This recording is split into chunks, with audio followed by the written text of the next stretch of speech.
Hi, my name is Eric Dillon and I'm the Senior Instructor with the JSOG Training Center in Fresno, California. And today we're going to talk a little bit about A2Ls and how they're affecting the technician.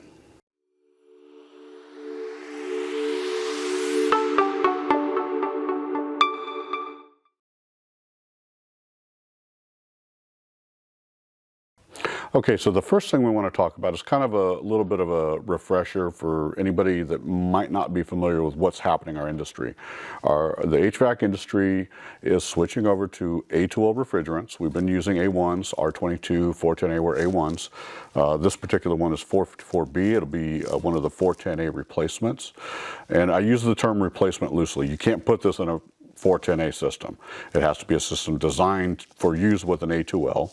Our other refrigerant that our air conditioning industry will be going to is R32, and it's the same way. It's very similar to 410A, but it has to be a system designed for use with an A2L refrigerant. The main reason for that, surprise if you guys haven't learned, is because the A2Ls are slightly flammable. And so it's going to require some changes to our industry. We're going to see some changes in the equipment, and we're going to see some changes in our tooling, and we're going to see some changes in our practices on how we do some of our service work. So probably the first thing we want to talk about is a little thing called ASHRAE Standard 15.2. ASHRAE Standard 15 has been around for a long time for any of you guys that might do some commercial work, and particularly like in chiller rooms, mechanical rooms where you have multiple chillers. Refrigerant leak monitoring was required under ASHRAE Standard 15. Recently, we have had the addition of ASHRAE Standard 15.2, and that is going to apply that same monitoring requirements to residential applications. I happen to have here a monitoring system that you can expect to see. This is just one. There's going to be many, but this particular one is tuned, I believe, for 454B. And from what I understand, I'm not 100% sure on this, they have to be tuned to the specific refrigerant that's in the system. Once these things detect refrigerant leak, there has to be a process initiated, and those are defined as mitigation steps or corrective actions.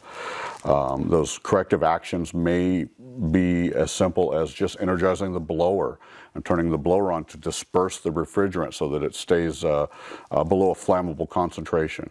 Or it could be, in some cases, we may actually see the addition of liquid line solenoid valves and the ability to send the system into pump down, so it pumps all the refrigerant back and contains it in probably a receiver.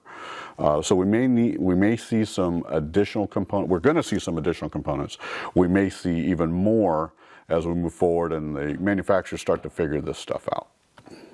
One of the other changes we need to discuss is the change to the equipment itself. Besides the components that are being added, the manufacturers are having to make some changes.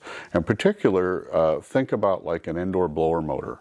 If you had a refrigerant leak and that thing was to short, you now have a spark in what could be potentially a flammable environment.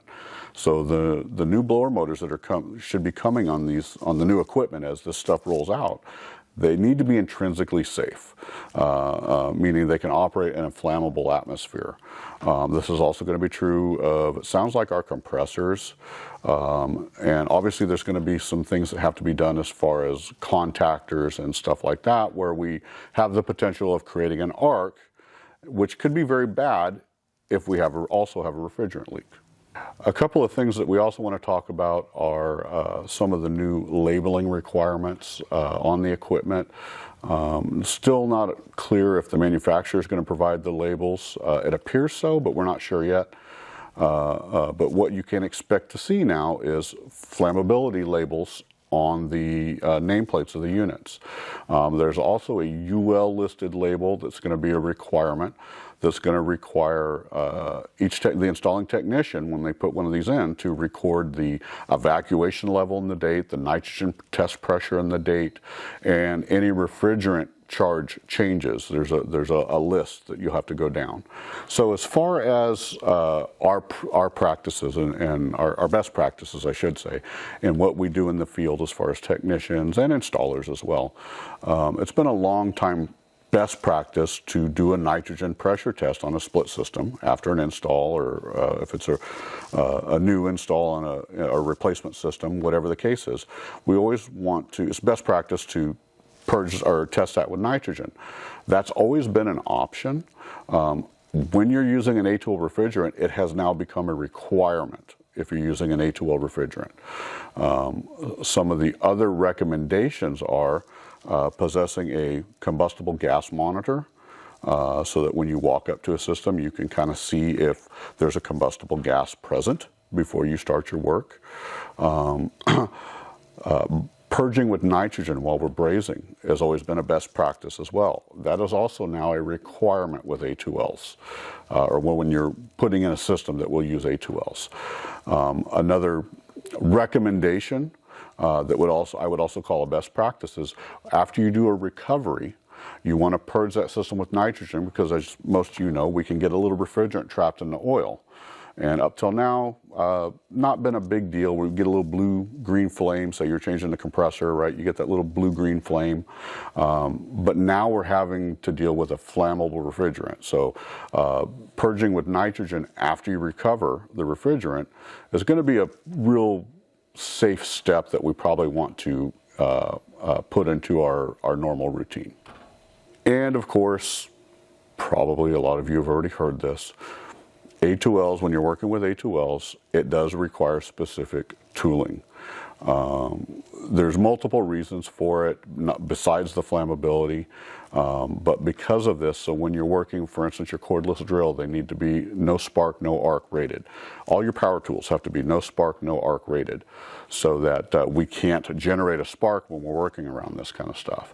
But your recovery machine, your vacuum pump, your gauges, your leak detectors all need to be A2L rated, or at least rated for use with A2Ls. And this is a matter of safety, right? It's not that the industry is trying to get us to buy more tools. The industry is making this switch because they have to. We are going to have to go along with it, and that is going to include, unfortunately, investing in some new tooling. Okay, so that's kind of a little bit of an update. Stay tuned. We'll provide more updates as the information becomes available. This is a very active situation. A lot of this stuff is still ongoing. But please keep us in mind.